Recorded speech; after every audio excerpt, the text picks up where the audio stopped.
بعد از دفن کردن میت یک روز بعد یک قسم کرم‌های پیدا می شوند که از حد زیاد بدبو هستند و آنها بعد از پیدا شدن هم در جسم انسان یک بوی بدی را ایجاد می کنند که این بوی بد سبب به وجود آمدن دیگر حشراتی که زیر زمین هستند می شود.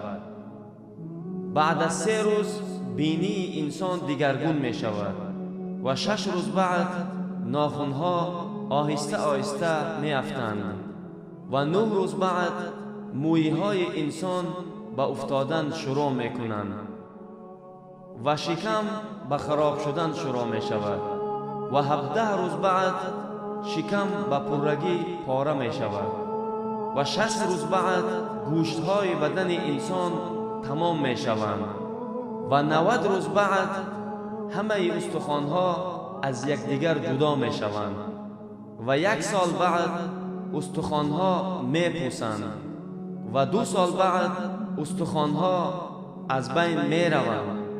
اکنون برادران عزیز ببینید که غرور و تکبر، نفرت و خواهش و بغض و عداوت، کینه و دشمنی، حسد و شهرت، عزت و نام و نشان، ثروت و مال دنیا، این همه کجا می رود؟ معلوم نیست. شاید که در همین دنیا مانند.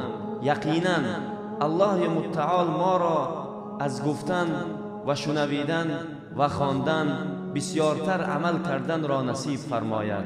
آمین.